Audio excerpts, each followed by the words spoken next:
ప్రజావాణి కార్యక్రమంలో భాగంగా మెదక్ జిల్లా కలెక్టర్ గారిని కలిసి మా పెద్దశంకరపేట మండలం తిరుమలపూర్ శివార్లోని ఎర్రకుంట శిఖంలో అదేవిధంగా సర్వే నెంబర్ 1 పరంపోవు ల్యాండ్లో కబ్జాలు చేస్తున్న కారణంగా వారికి వినతి పత్రం ఇవ్వడం జరిగింది కలెక్టర్ గారికి. ఇప్పుడు ఏదైతే ఎర్రకుంట శిఖం ఉందో 258 సర్వే నెంబర్ ఇది.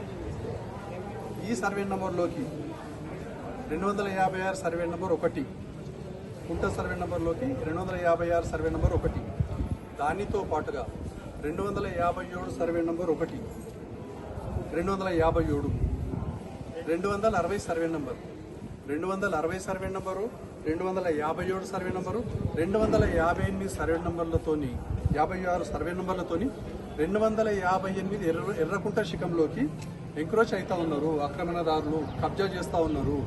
అందులో భాగంగానే కలెక్టర్ గారిని కలిసి గతంలో కూడా కలెక్టర్ గారికి మేము రిప్రజెంటేషన్ ఇవ్వడం జరిగింది.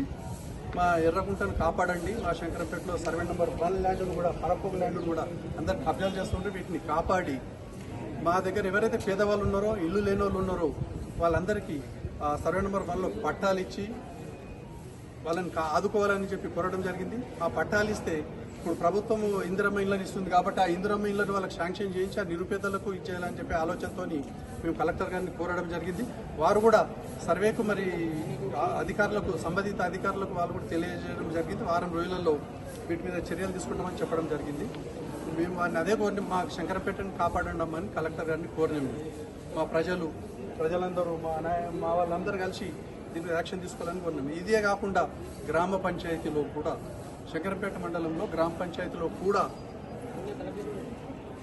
స్థలము లేకుండా ఓపెన్ ప్లాట్ మీద హౌస్ నంబర్లు ఇస్తూ ఇల్లీగల్గా దానికి రిజిస్ట్రేషన్ చేసి ఇచ్చారు. అది కూడా మేము గతంలోనే కలెక్టర్ గారికి సంవత్సరం నుండి కాంటాక్ట్ చేస్తూ ఉన్నాం. అది ఇప్పుడు కూడా కలెక్టర్ గారు కాంటాక్ట్ చేయడం జరిగింది. ఆ నంబర్ మీద ఆల్రెడీ ఎంక్వైరీ చేసిండ్రు. డిఎల్పిఓ గారు ఎంక్వైరీ చేసి ఆ రిపోర్టుని డిపిఓ గారికి సమర్పించడం జరిగింది. ఇప్పుడు నవంబర్లో అది కూడా కలెక్టర్ గారు చెప్పినాం. మేడం 5 నెలల నుండి ఈ ఎంక్వైరీ రిపోర్ట్ మీద ఏం యాక్షన్ తీసుకోవడం లేదని చెప్పి డిపిఓ గారికి కలెక్టర్ గారు ఆదేశించడం జరిగింది. ఇదే కాకుండా శంకరంపేటలో గ్రామ పంచాయతీకి సంబంధించిన విషయమే. ఒక వ్యక్తి అయితే గ్రామ పంచాయతీ రికార్డులో ఉండాలా, లేదంటే రెవెన్యూ రికార్డులో ఉండాలి. అక్కడ రెవెన్యూ రికార్డులో లేరు, ఇక్కడ గ్రామ పంచాయతీ రికార్డులో లేరు. కానీ రెవెన్యూ రికార్డులో లేరు, గ్రామ పంచాయతీ రికార్డులో లేరు. కానీ యాజమాన్య ధృవపత్రము ఓనర్షిప్ సర్టిఫికెట్తోని 3000 గజాల జాగల్ని యథేచ్ఛగా మరి ఆ ఇల్లీగల్ ఓనర్షిప్ సర్టిఫికెట్ పెట్టి అందరికి అమ్ముకుంటూ మోసం చేస్తూ ఉంటారు. వీళ్ళందరి మీద యాక్షన్ తీసుకోవాలని చెప్పి కలెక్టర్ గారిని ఈరోజు కోరడం జరిగింది. మేము